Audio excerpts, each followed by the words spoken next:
This is Preschool. Fiction cathartique pour personnes fantastiques. Vous écoutez ou contemplez 2D6 Plus Cool, une émission où l'on performe, on enregistre et l'on monte nos parties de jeux de rôle comme des spectacles. Nous sommes début 2024 et voici grand format, La Grive Noire. Dans ce jeu auto-édité de Milouche, on joue à plusieurs un environnement rural et intemporel. C'est un jeu sans personnages joueurs. On incarne des cadres qui représentent chacun une partie matérielle ou immatérielle de l'environnement. Ici, une vallée où le vent fait tourner des moulins. Taliesin sera les légendes locales. La Kessis sera le temps qui passe.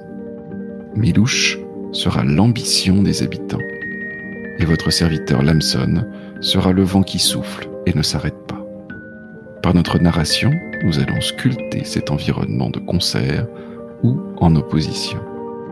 La Grive Noire est un jeu impressionniste qui tient en quelques règles de narration. On doit soit rebondir sur un élément de la narration de la joueuse précédente, soit agrandir ou rétrécir le cadre. Un soleil de parole, constitué de plusieurs bâtons de parole entremêlés, permet de faire savoir qu'on veut parler.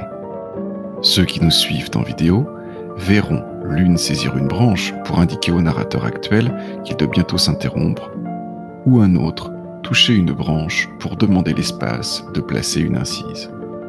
Nos auditeurs qui n'ont pas la couleur imagineront ces passages de relais. Notre partie se découpe en 6 scènes, matérialisées par des perles sur un chapelet. Une fois les 6 scènes passées, arrive le glas, qui marque une transformation irréversible de l'environnement. Une fois le glas et un épilogue narré, la partie s'arrête. Bonne écoute. Bienvenue pour cette partie de la Grive Noire. Ce que je vous propose pour commencer, c'est de définir ensemble l'environnement de jeu dans lequel on incarnera nos cadres.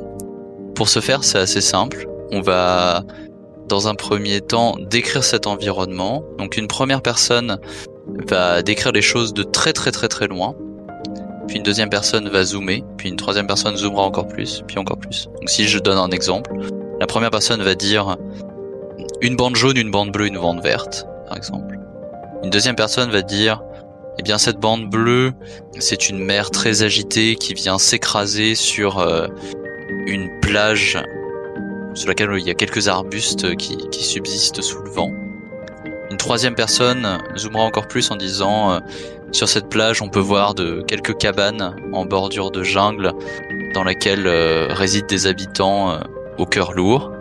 Et une quatrième personne zoomera et dira dans une de ces cabanes habite une femme qui s'est isolée du reste du village. D'accord ? Donc on fera ça 2 fois. Et à partir de là, normalement, on aura à peu près décrit l'environnement. Est-ce que c'est bon pour vous ? Oui. Bah du coup, je vous propose donc qu'on fasse 2 tours, en commençant, si ça vous va, dans l'ordre du Discord, et après on fera un tour dans le sens inverse du Discord. Comme ça, c'est pas toujours la même personne qui décrit, qui fait la première description. Pour toi, l'ordre du Discord, quel est-il ? Parce que parfois, les caméras ne sont pas au même endroit pour tout le monde. La Kessis, après c'est Mathieu, après c'est Milouche, et c'est moi en dernier. Ok. Donc tu avais dit, on commence par quelque chose de très dézoomé, voire abstrait.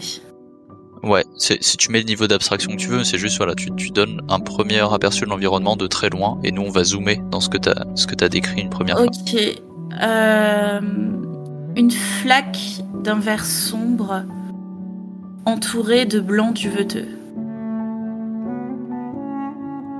Un brouillard qui s'écoule entre 2 collines et qui tombe comme une cascade lente dans une vallée. Des écharpes du brouillard s'accrochent à une tour à moitié détruite. Pourtant, par quelques fenêtres de la tour, on aperçoit la lumière d'un feu vif. Et si on s'approche de ce feu vif, On s'aperçoit qu'autour, il y a des silhouettes humaines au milieu d'un petit village en ruine, au milieu d'une forêt. Donc là, je recule, c'est ça? Alors là, du coup, on va changer pour pas que ce soit toi qui fasses toutes les Ok. premières descriptions. Du coup, c'est toi, Taliesin, qui va reprendre. Ok. Donc on va toujours être dans le même environnement, mais du coup, tu peux décrire quelque chose en partant d'assez loin, toujours, mais qui sera différent, qui peut être à côté de l'environnement qu'on a déjà décrit, ou tu vois, en prenant un angle qui n'est pas le même. Ouais, ok. Les silhouettes de ces personnes frissonnent parce qu'en fait, il y a comme le souffle froid d'un vent qui semble venir de très loin. Ce vent qui traverse la vallée fait lentement tourner d'immenses pales de moulins qu'on a installés au creux des deux collines. Et plus loin dans la vallée, le même vent vient caresser des champs de blé dont les grains remontent à dos de mulet jusqu'au moulin. La maigre récolte est donnée au meunier qui passe la porte de son moulin, fissuré par le lierre qui ronge victorieusement la pierre. Ok, super. Du coup, ce que je vous propose maintenant, est-ce que c'est bon déjà pour vous? Est-ce que vous avez à peu près une idée assez claire de l'endroit où on va jouer? Ça Oui. va pour vous? Donc ce que je vous propose maintenant, c'est qu'on crée chacun et chacune un cadre. Donc on va déjà faire un premier tour, chacune on choisit un cadre. On fait un premier tour pour vérifier qu'il n'y ait pas de cadre en doublon, et aussi pour vérifier qu'on laisse pas de côté un élément de l'environnement, voilà, qu'on se partage bien tout ce qui pourrait être utile. Et ensuite on passera vraiment à la création en tant que telle. Vous avez des exemples de cadres un petit peu plus haut sur le Miro. Donc je redonne quelques exemples, hein, mais le cadre, ça peut être le froid qui s'immisce partout, les animaux qui vivent parmi les habitants, la forêt sombre et profonde, l'espoir et les croyances des habitants, le monde extérieur, la peur, le temps qui ronge. Voilà. Donc je vous propose, chacune, on réfléchit rapidement à un cadre, on se fait un petit tour, et ensuite on les écrit. Okay. Pour moi, c'est bon, j'ai le cadre. Moi qui aussi, me vient. je pense. Moi, j'hésite encore entre deux. Moi aussi, donc t'inquiète, on pourra se donner. Ok. Ouais, moi j'ai une idée aussi. Ok. Bah, je te laisse. Vas-y Mathieu, dis-nous. Eh bien, moi je pensais au vent qui passe et qui ne s'arrête pas. Ok. Du coup, moi je pense jouer la nature qui ronge, mais j'ai aussi une autre idée si jamais il y a collusion. Alors, je pensais faire le temps qui passe, mais peut-être que ça pourrait faire de la redondance avec la nature qui ronge. C'est à toi de me dire ce que t'en penses. Ça peut en effet être redondant, et surtout il y a les humains. Mais vas-y, Taliesin, c'était quoi tes idées à toi? Il y en a une qui est assez proche de celle de Mathieu et un peu de la tienne aussi d'ailleurs. C'est le vent qui mord et qui caresse. Ouais, ça du coup ça va être redondant avec Mathieu. Ouais. Et sinon c'est les légendes autour de la tour en ruine. D'accord. Et bah du coup, je pense que le plus simple, c'est que toi, Lachesis, tu prennes le temps, et moi je vais prendre l'espoir des habitants, ou leur hubris de manière plus générale. Et toi du coup, de ton côté, tu peux prendre les légendes de manière plus générale que juste autour de la tour. Ok. Ok. Du coup, pour créer son cadre, donc on va lui donner plusieurs choses. On va lui donner 2 attraits. Donc les attraits, c'est ce que le cadre veut. Donc si pour le créer, ce que je vous propose, c'est toujours d'avoir en tête la phrase « le cadre veut ». Par exemple, dans le cadre de l'exemple qu'on a, c'est l'espoir des habitants. Donc le cadre veut rester ténu pour ne pas devenir une ambition, et l'espoir des habitants veut aussi améliorer la vie des plus pauvres. Après, on a un état, donc ce que le cadre est. Donc, par exemple, l'espoir des habitants, il s'arrête au début de la forêt noire. Et enfin, on a une synecdoque, donc qui est quelque chose qui permettra de mentionner le cadre sans le nommer directement. Donc, par exemple, dans le cadre de l'espoir, ce sera la couleur dorée. Donc ça peut être une couleur, ça peut être un son, ça peut être une odeur.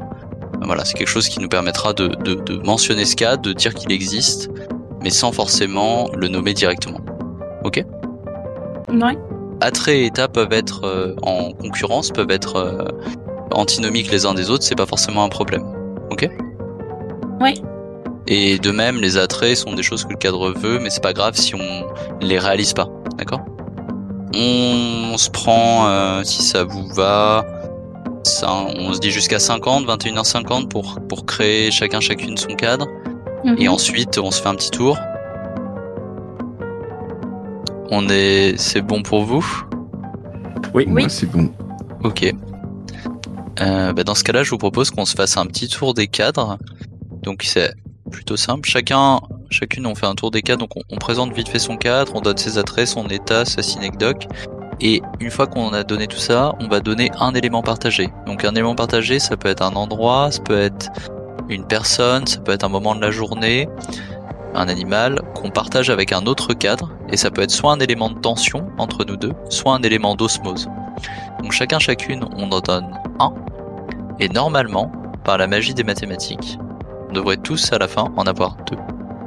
Ok. Les maths, c'est fou. Pour l'instant, de toutes les configurations que j'ai tentées, ça a marché. Mais je pense qu'en vrai, il y a une vraie combinatoire derrière, mais je n'ai pas calculé, mais ça marche. Du coup, qui veut commencer à présenter son cadre, le présente, puis après on enchaîne. Je peux si vous voulez. Donc le temps qui passe, ses attraits, c'est éroder la pierre et faire pousser la forêt. Son état actuel, c'est que de nouvelles bâtisses se sont élevées, vu qu'on avait parlé de ruines, mais qu'il y a un nouveau village dans nos descriptions. Sa synecdoque, c'est le lierre, qui est une représentation donc de la nature qui pousse lentement pour essayer de repousser les constructions. Et en élément partagé, je pensais justement que le temps qui passe voudrait bien se débarrasser définitivement de la tour, finir de l'effriter, mais que les légendes locales aimeraient bien que cette tour reste pour que les légendes à son sujet persistent. Donc c'est top, ça vous fait un élément de tension entre vous deux. Ouais. Je veux bien enchaîner, tiens. Donc moi je joue l'ambition des habitants, ou l'hubris des habitants, prendre au sens assez large. Donc l'ambition des habitants veut peupler la vallée, elle veut abattre le passé, et elle ne demande qu'à être réveillée chez chacune des habitants. Sa synecdoque, c'est le bruit des grains de blé, et je pense que je vais mettre un élément partagé avec le vent qui passe, si ça te va, et mon élément partagé, ça sera les moulins qui s'élèvent très haut, et je propose que ça soit un élément, moi je dirais de tension, mais ça peut aussi être un élément d'osmose, c'est comme tu sens ton cadre. Ok, j'avais justement pensé à un élément entre nous deux, mais qui est complètement différent, mais du coup, je vais penser à un autre.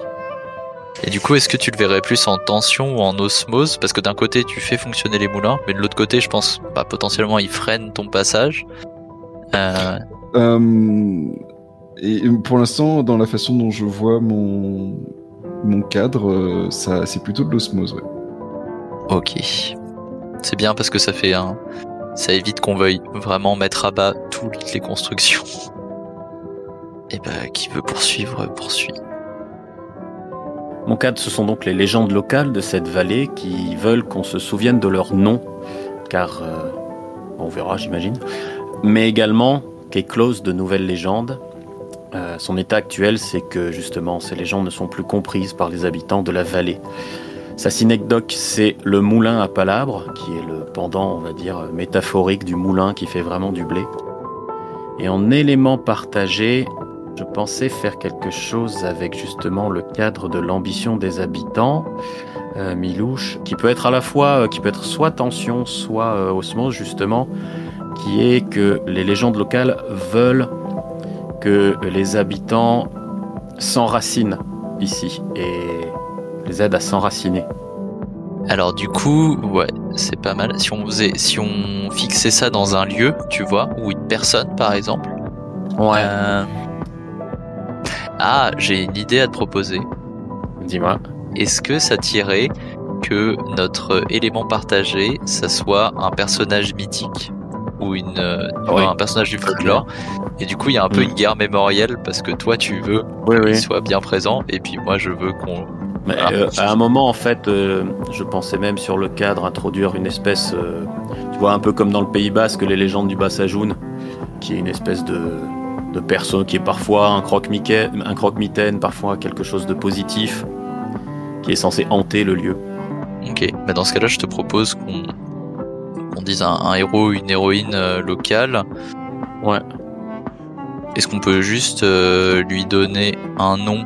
Comme ça, ça sera plus simple quand on l'utilisera. Boontred. Boontred, c'est parfait. Impossible de savoir son genre comme ça. C'est très bien. Hop. Et last but not least, je te propose de décrire ton vent, Mathieu, et je vais remplir les éléments de ta fiche, comme ça nous on les aura aussi sous les yeux. Yes, super. Donc le vent, son attrait, c'est emporter au loin et faire tourner les moulins, justement. Son état, c'est de souffler en permanence. Pour moi, c'est vraiment un élément qui est omniprésent dans la vallée tous les jours. Voilà. Et la synecdoque que je propose, c'est la force. Et alors, eh bien, je crois que si on veut respecter la combinatoire, je dois faire un lien du coup vers la Késis. Et donc, le temps qui passe... Est-ce que je peux te proposer une osmose pour qu'on ait un équilibre ? Par exemple, dis-moi. Je me dis que le vent participe à éroder et qu'il aime peut-être se projeter sur la pierre et précipiter justement ce temps qui passe et précipiter aussi la propagation des graines qui fait pousser la nature. La propagation des graines, ça me plaît beaucoup, ouais. Ouais, la propagation des graines. J'aime beaucoup parce que c'est hyper imbriqué, tu vois, il y a vraiment d'un bout à l'autre de la chaîne du blé, vraiment les graines qui poussent jusqu'au moulin, quoi. Ok, bah écoutez, super. Je pense qu'on a à peu près tout. Donc ce que je vous propose, c'est qu'on fasse une première scène d'introduction. Donc cette scène d'introduction, elle va être centrée autour d'une idée, donc la première joueuse qui a eu une idée un peu précise l'a dit, donc je vous redonne quelques idées possibles. Le feu crépite dans la cheminée, le vent souffle sur des traces de pas dans la neige, une lanterne se balance dans le vent, le crépuscule embrasse les champs de blé, les feuilles mordorées virevoltent autour d'un arbre, la pluie fait teinter les tuiles de la maison. Cette première joueuse du coup va donner cette idée, va faire une description du point de vue de son cadre, en utilisant le soleil de parole évidemment. Et après, une fois que c'est fait, eh bien chacune, on peut utiliser les mécaniques de rebond, de grandissement, toujours en se distribuant la parole avec le soleil. Et ce que je vous invite éventuellement à faire, si ça peut vous aider, c'est au tout début, juste pour les 2-3 premières, dire bah voilà, là j'ai utilisé un rebond, là j'ai utilisé un grandissement, comme ça on se les fixe un petit peu, et c'est clair pour tout le monde. C'est bon pour vous ? C'est bon pour moi. Ok. Et bah la première personne qui a une idée se lance. Oui, pardon, vas-y. Bah justement, j'allais dire que j'en avais une. Eh bah super. C'est que c'était en fait de continuer la scène qu'on avait établie au tout début, où le meunier recevait le grain. De mon point de vue, je pense le meunier... Alors, du coup, je dois prendre une branche. Ouais, tout à fait. Parfait.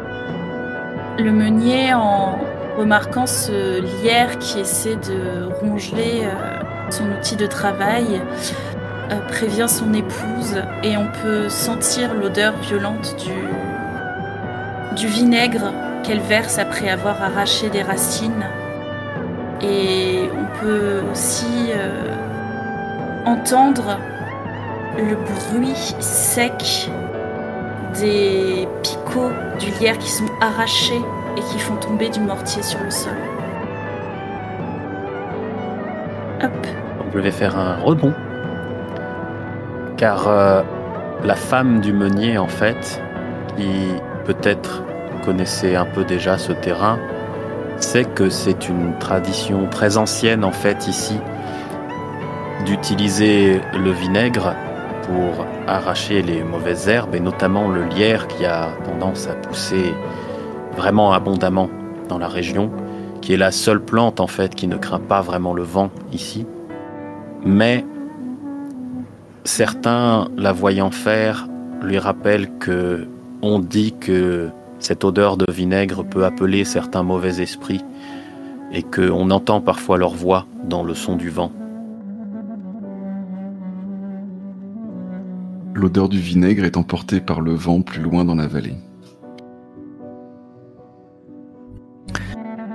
L'odeur du vinaigre qu'on lance au-dessus d'une large prairie, et au fur et à mesure que les lunes s'écoulent et que les soleils se lèvent, la prairie devient un champ stérile et les premières demeures de pierre s'y établissent. Donc je rebondis sur ton odeur. Je vais faire un grossissement parce que malgré l'activité des humains qui fourmillent à présent dans la vallée, si on regarde un peu plus près du sol, on peut voir les vraies fourmis. On peut voir les insectes qui grouillent eux aussi et qui contribuent avec l'aide du vent à continuer de lutter contre cette urbanisation qui n'est pas désirée par le temps qui passe. On peut voir le moment où le vent va souffler selon comment les fourmis sortent de leur fourmilière. Et c'est ainsi, je suppose. On peut conclure là-dessus. Mm. C'est bon pour toi, Mathieu, aussi ? Ouais. Ok. Donc on fait passer la première perle de la première scène. Est-ce que ça va pour l'instant en termes de mécanique, de comment Oui. les scènes se déroulent ? C'est tout bon pour vous ? Et bien du coup, je vous propose que n'importe qui a une idée lance une description. Et là, c'est bon, on est parti dans la scène. On ne sait pas quelle est l'idée derrière la scène. Ah. Eh bien, je me relance du coup. Dans la vieille tour, la tour à palabre, le moulin à palabre d'ailleurs, pardon, comme les habitants l'appellent encore, même s'ils ne se souviennent pas forcément de pourquoi. Le bois vermoulu du deuxième étage finit par céder et s'effondre dans un bruit mat et à la fois comme un coup de tonnerre pour les habitants.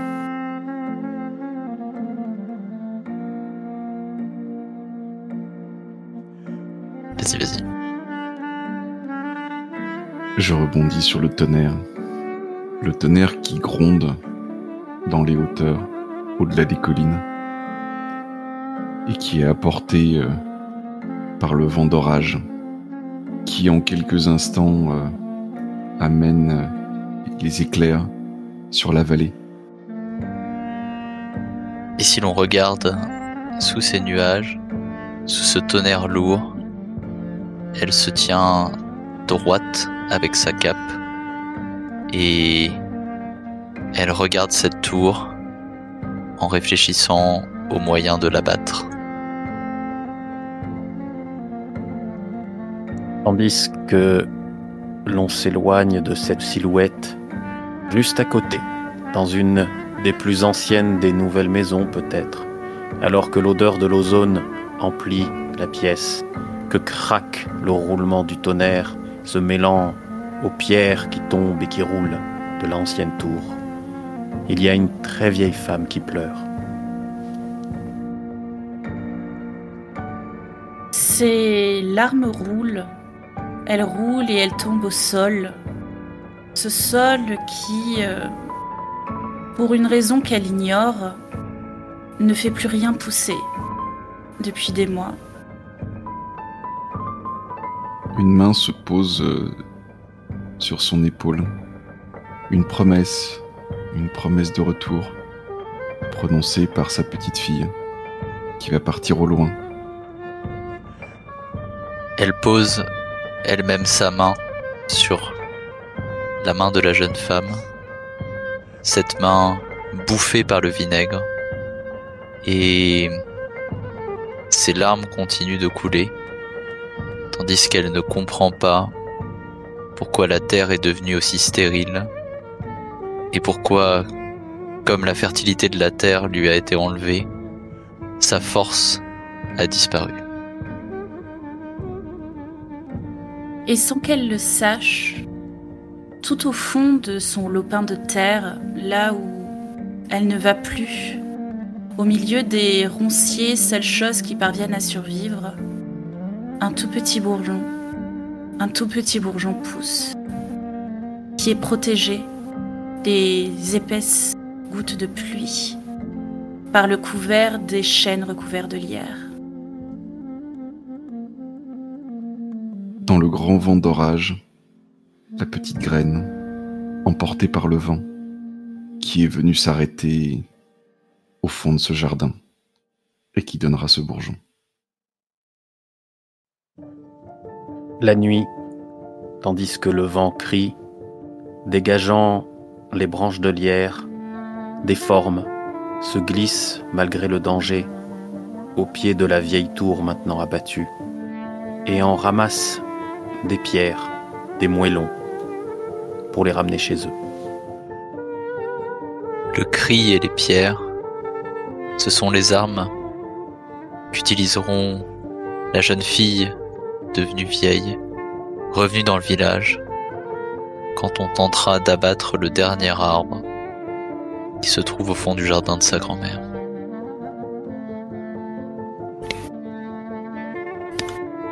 On peut passer à la 3e scène. On racontait avant que il y avait quelqu'un qui protégeait la vallée et que tant que sa mémoire n'était pas oubliée, le blé continuerait de pousser. Personne ne sait si c'était un guerrier ou un meunier ou une meunière ou une boulangère, mais tout le monde se souvient du nom de Guntred.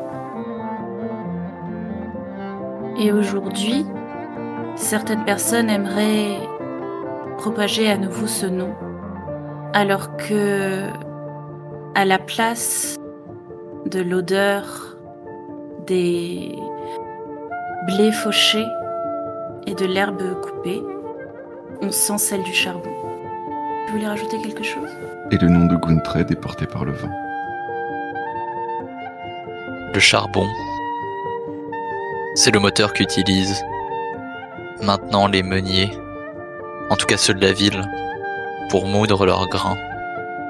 Et le chant que produisent ces meules n'évoquera jamais le nom de Guntred. Et nombreux sont ceux à penser que c'est tant mieux. Le pain qu'on mange maintenant au village n'est plus produit au village. Et le lierre continue de pousser, mais des nouveaux produits viennent l'agresser. Et les pierres continuent de s'éroder, mais des nouvelles pierres viennent les remplacer. La jeune fille qui est revenue de la ville, avec plein d'idées nouvelles, a construit un nouveau moulin. Un grand moulin à vent, plus moderne, plus efficace, mais qui utilise bel et bien le vent.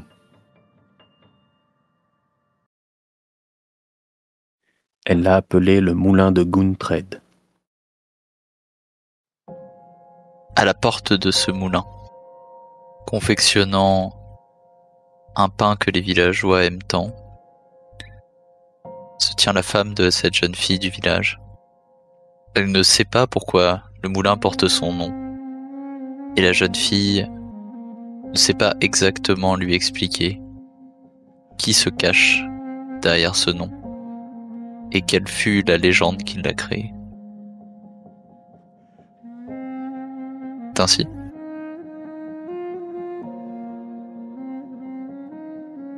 Un homme que personne n'a jamais vu entre dans ce village.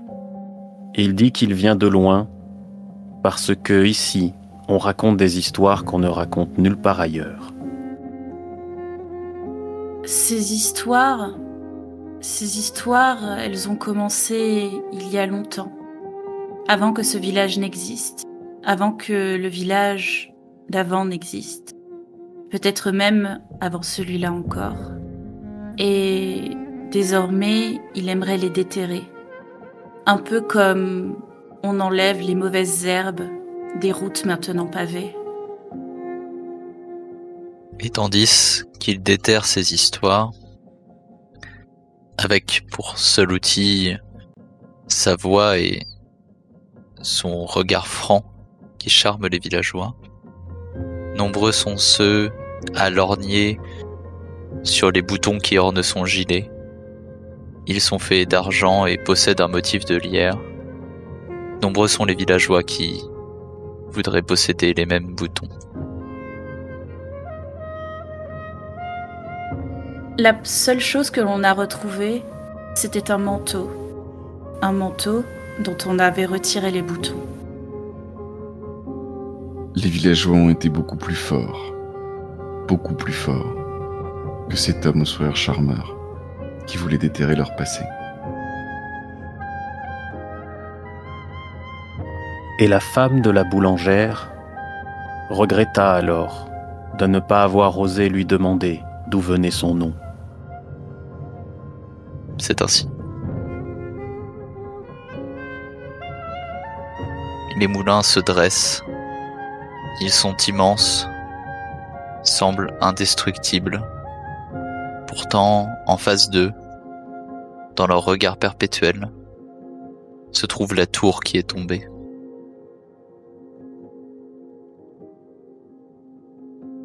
Et tout autour de cette tour, de nouvelles tours, non pas faites de pierre, mais plutôt de briques, dont les fumerolles sont emportées par le vent, qui parfois aimerait pouvoir tousser des graines plutôt que de la poussière.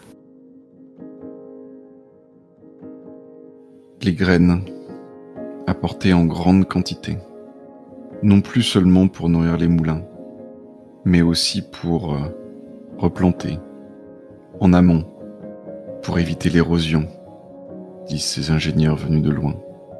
Et ce sont des arbres tout petits qui commencent à pousser entre les deux collines.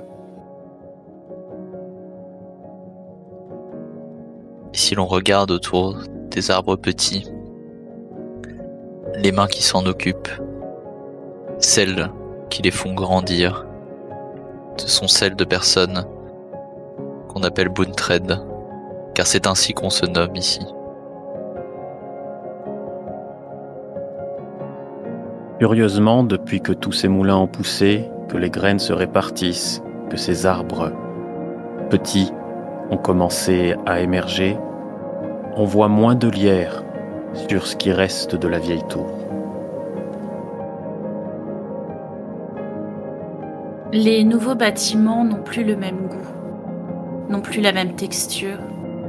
Les mains des nouveaux habitants n'ont plus les mêmes cales. Leurs yeux n'ont plus la même lueur. Et curieusement, étrangement, alors que ces nouveaux bâtiments ont poussé à la place des plantes, à la place de ces arbres qu'on essaie désespérément de faire revenir, il y a moins de monde qu'avant dans ce village. La jeunesse est emportée au loin. Comme les graines de la vallée, elle veut voir ailleurs. Elle veut voir le vaste monde, vers là où souffle le vent.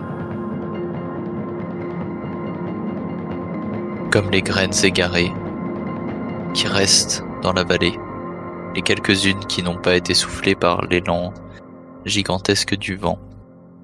Quelques jeunes s'installent dans la tour. Leurs mains sentent le vinaigre. La tour sent le vinaigre. Tout autour d'eux, tout sent cette odeur âcre.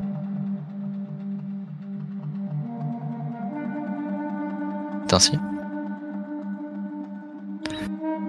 Ok. On arrive à la dernière scène avant le glas.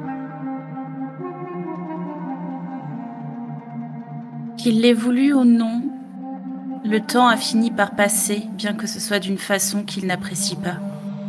Et dans un grand cycle, comme le circuit du vent qui traverse la vallée sans jamais s'arrêter, le nom de Guntred, qui est sur toutes les lèvres, commence à retrouver son sens, même si ce n'est pas forcément le même qu'avant.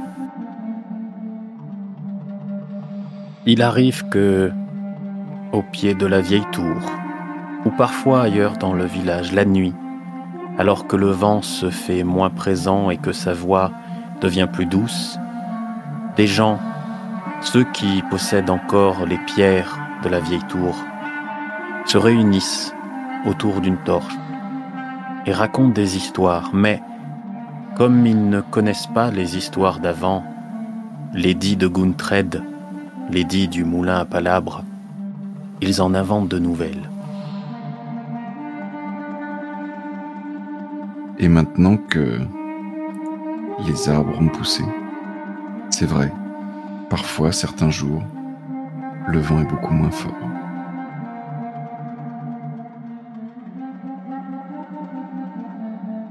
Il y a très très très longtemps, quand le village était jeune, ou celui d'avant, ou celui d'encore avant, quelqu'un a dit, si on n'y prête pas garde, un jour, on tuera le vent. Aujourd'hui, il y a 3 boulangeries dans le village, mais une seule a été construite avec, au-dessus de sa porte, une très vieille pierre. Une très vieille pierre dont, si on la déchaussait, on pourrait voir qu'une des faces intérieures a été gravée d'un G. Il tient la pierre devant lui. Il aimerait la marquer de son signe pour que lui aussi soit connu et que lui aussi on l'appelle pour du travail ailleurs, au-delà de la vallée. Alors, il grave un G parce qu'au fond, c'est un bel oiseau.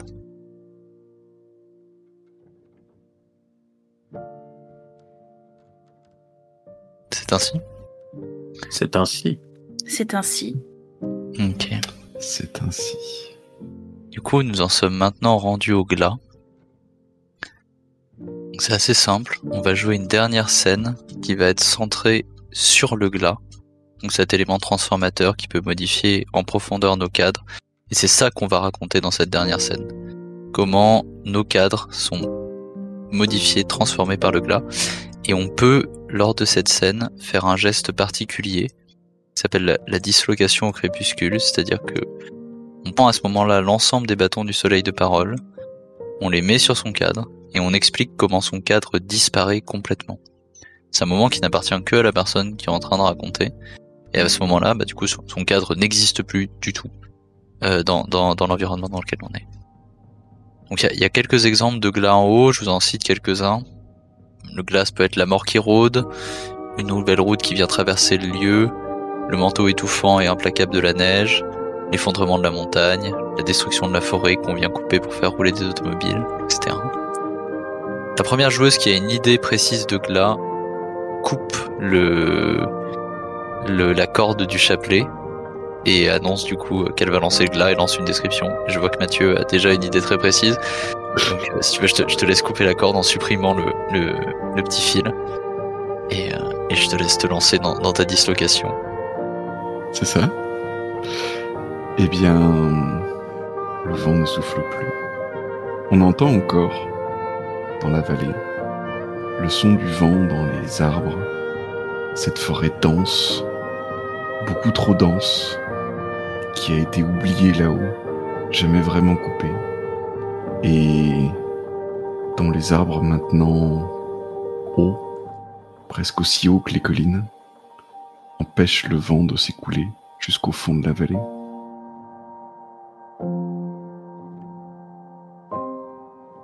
Le temps s'est perdu. Il s'est écoulé tellement vite, ou plutôt, les humains de la vallée l'ont fait s'écouler tellement vite qu'il s'est disloqué en 1 milliard de confettis. Et tout ce qui reste au milieu du bitume et du béton de ce temps qui souhaitait passer, c'est ironiquement le blason de ce qui aimerait devenir une ville, une feuille de lierre sur fond d'une tour. Et chaque jour, sous ce blason, passent de nouvelles personnes qui montent à l'assaut des moulins désormais muets et tentent de faire revenir le vent. Elle tente par de nombreux moyens, et toujours le vent reste muet. Mais toujours elle s'obstine. Émoussé, érodé, lisse, presque dégalé, les anciennes pierres de l'ancienne tour sont maintenant à travers tout ce qui est maintenant une ville. Les vieux moulins, eux, ont remplacé la vieille tour, ils sont au bord de la destruction. Mais une seule chose n'a pas disparu qui dure plus longtemps que tout cela. Chaque fois que les gens passent devant, même s'ils ne savent pas vraiment pourquoi, ils ont une histoire à raconter sur cet endroit, sur l'époque où ici on écoutait le vent, où ici on faisait le pain, où ici les mains sentaient le vinaigre. Ces mains qui ne sentent plus le vinaigre s'agitent dans ce village, dans cette ville, et indiquent des chemins pour trouver ce que l'on cherche dans cet endroit qui désormais s'appelle Boontrend. Je crois que c'est ainsi. C'est ainsi, ouais. C'est ainsi. C'est ainsi. On va jouer une toute dernière scène. C'est-à-dire que, exactement dans le mouvement inverse de ce qu'on a fait au tout début de la partie, une première personne va décrire l'environnement dans lequel on est maintenant, de très très près. Une deuxième personne va dézoomer, puis dézoomer encore plus. Ensuite on s'envole, et c'est la fin du jeu. Donc, J'ai une image si vous voulez. Mais... Eh ben vas-y, et du coup on reprend dans l'ordre du Discord avec Mathieu qui enchaîne. Entre le trottoir et la route bitumée, faiblement mais vaillamment, pousse un brin de pissenlit.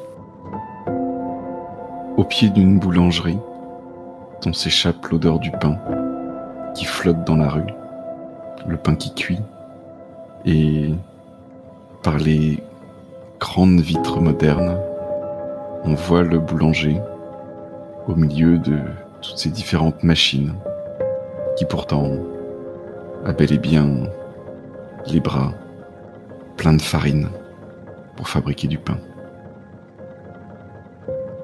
Autour de la boulangerie court une myriade d'enfants qui s'enfuient dans la rue et s'écoulent comme une petite rivière. Aujourd'hui, ils ont réussi à voler une miche de pain.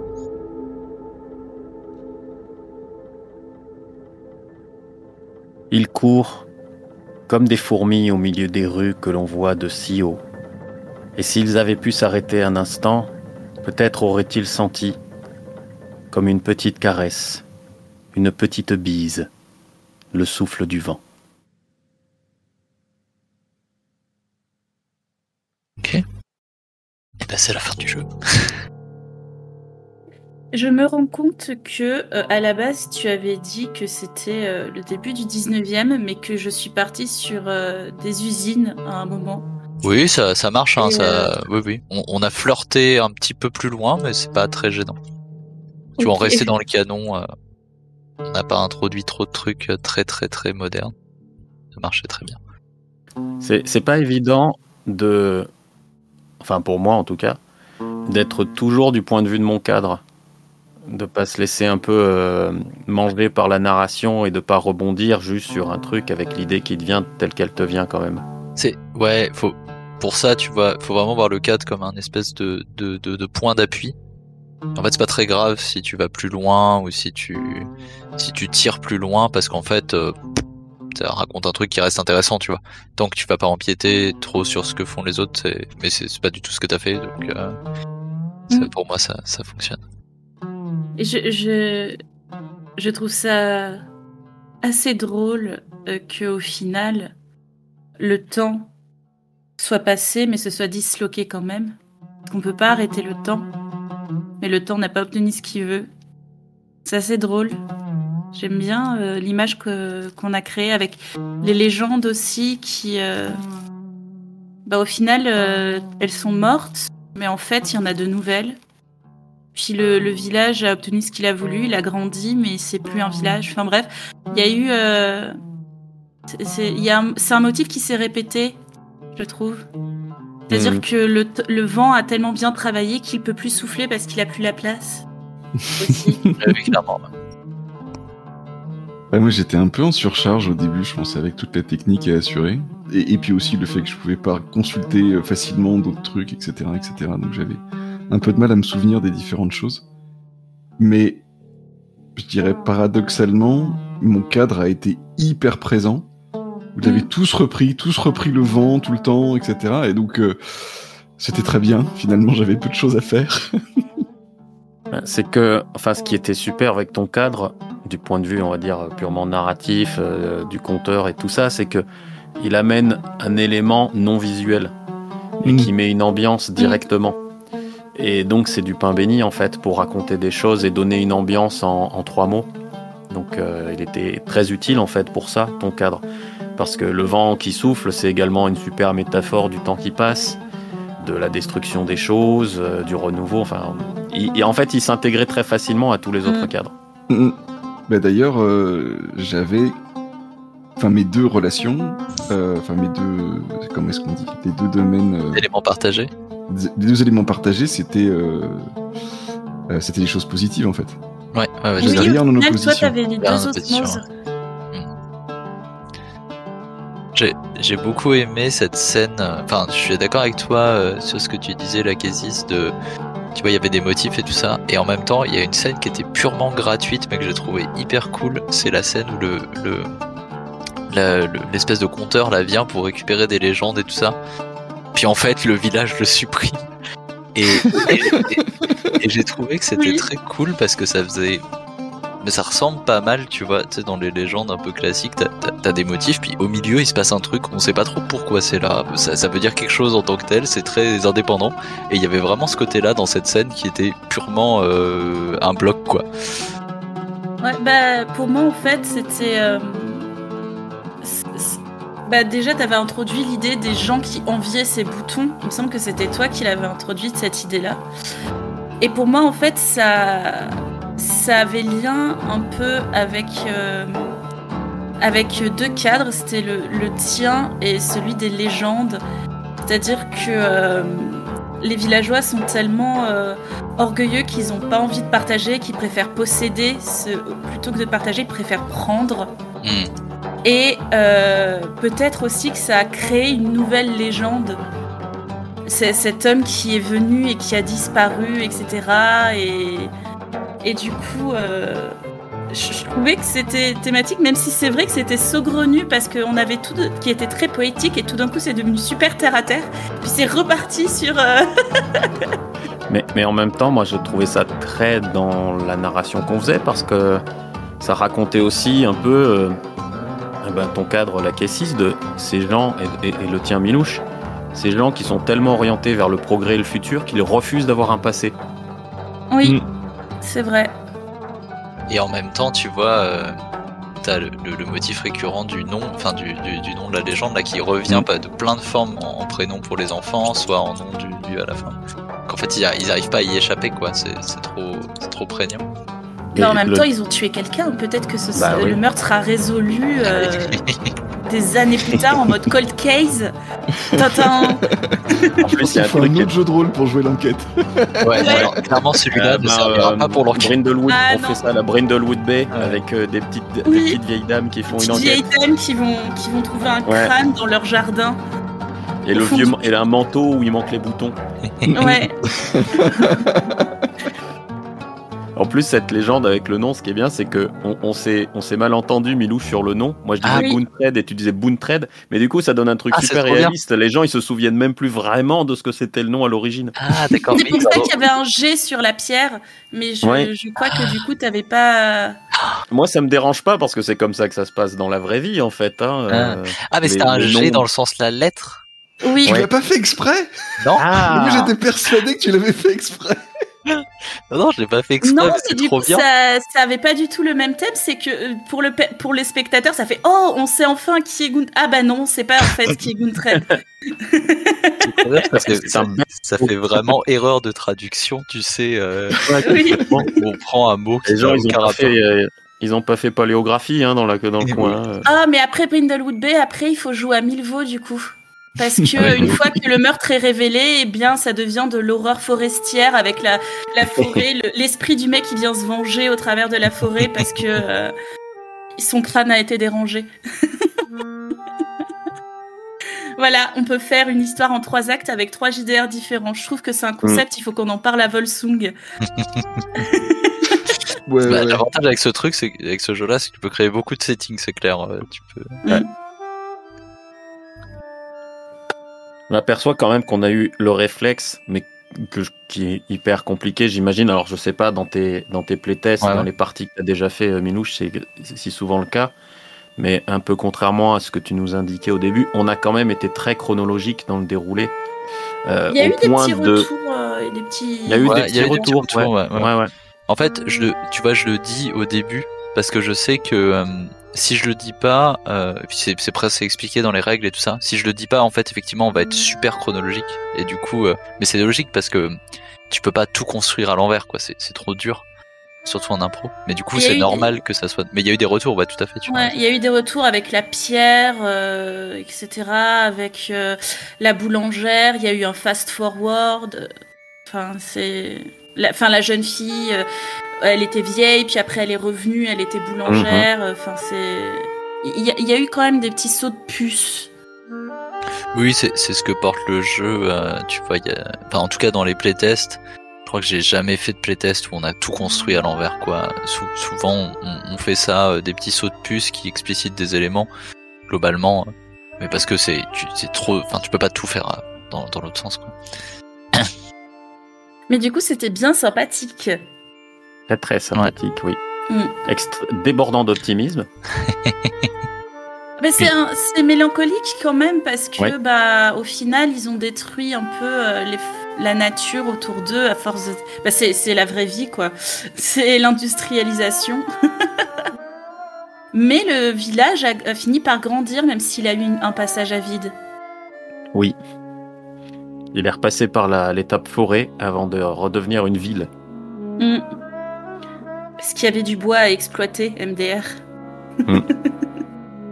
Moi j'ai trouvé même qu'il y a des moments assez touchants dans ce qui a été posé, notamment le moment où la grand-mère, je sais plus, c'est toi Mathieu qui l'a introduit de mémoire. Ça non, crée c'est pas moi qui ai introduit. Non, c'est moi qui ai introduit la vieille dame. Ah oui. Mais cette espèce d'enchaînement, je trouvais assez cool. Et en fait, le truc de la jeune fille qui promettait, je trouvais ça tellement joli qu'après j'ai mis... Ouais, mais en fait, il y a une graine qui pousse au fond du jardin. Ouais. Ah, c'était ça, ça venait. Oui. Mais au moment où moi j'ai introduit cette jeune fille, comme quoi faut pas faire des plans, tu vois. Ouais. Pour moi, j'imaginais ça comme une promesse qui ne se réaliserait jamais, en fait. Parce qu'elle serait emportée au loin et elle reviendrait jamais dans la vallée. Et voilà, mais il y a quelqu'un qui l'a fait revenir tout de suite et après elle a vraiment été centrale dans plein d'éléments du récit, donc ça fait bien. Et oui, on a même fini sur une boulangerie au final. Oui. Mais tu vois, c'est rigolo. Est-ce que pour toi, cette jeune fille, c'était celle qui a fait péter la tour ou pas du tout quand tu l'as introduit? Je me suis posé la question, mais t'as peut-être pas la réponse en fait, je sais pas. Non, pour moi la jeune fille c'était... en fait, moi j'avais dans l'idée que ça confondait deux tristesses en fait chez cette vieille femme, qui était à la fois que sa tour était en train de tomber en ruine et qu'il y a sa petite fille qui partait, quoi. Ouais. Mais tu vois, c'est vraiment ça où on met pas les mêmes idées, parce que c'est vrai que quand tu l'as introduit, moi je me suis dit bah oui, c'est la silhouette encapuchonnée qu'on a vue tout à l'heure, où il y a un truc, tu vois, alors qu'en fait probablement pas. Et mais j'avais pas du tout pensé à ça comme ça. Mais oui, moi j'avais pensé à ça comme ça, mais les deux fonctionnent bien. Mais ouais, il y a ce truc de double vérité. Je retiens quand même le G, c'est très très drôle. Ouais, mais ça a créé un suspense. Ah, est-ce que c'est lui? Eh ben non. Vous ne saurez jamais qui c'était. Mais c'est parce qu'il s'appelle Boontred en fait, voilà. La vraie vérité, c'est que c'est Boontred. C'est pas Boontred. Disons que il s'est toujours nommé Boontred avec un G et tout le monde a... que dans sa langue d'origine, Boontred ça veut dire G. Ah, c'est ça. Ah, ok, c'est pour ça. C'est un immigrant. En visigoth. Je suis en train de Google pour voir si ce mot veut dire quelque chose dans une langue. Alors, en fait, je l'ai inventé cet après-midi parce qu'on m'a demandé, je vais animer un atelier là sur l'interprétation des PJ-PNJ dans une assoce ici. Et on m'a demandé un pitch. Et voilà, il y avait Guntred qui servait de PNJ d'exemple sur tous les exemples que j'ai donnés. Sachez qu'il a eu son chaton a eu des problèmes avec des bûcherons du chaos, qu'il a eu des tas d'ennuis. Guntred, du coup en plus il a des petits problèmes d'identité, manifestement. D'état civil en tout cas. Est-ce que c'est le moment de dire au revoir à tout le monde et de couper l'enregistrement? Je pense. Ouais, oui. je pense. Je pense, oui. Merci Au de revoir, nous les avoir gens. regardés. Merci, tout le monde. salut. J'ai dit une kipite, pardon. J'ai C'est mélangé pas les grave. mots. c'est pas grave. C'est pas du tout ça, une kipite, mais tout va bien. Ouais, mais ça fait chic, c'est toujours Ah bien. oui. C'est ça. Il y a déjà Volsung qui demande si tout baigne sur la conversation. Non, mais curieux. Et puis Oui, tu vas voir qu'il va tout se est- connecter, qu'il va tout faire foirer les caméras et tout ça. Oui, tant que tu te connectes pas.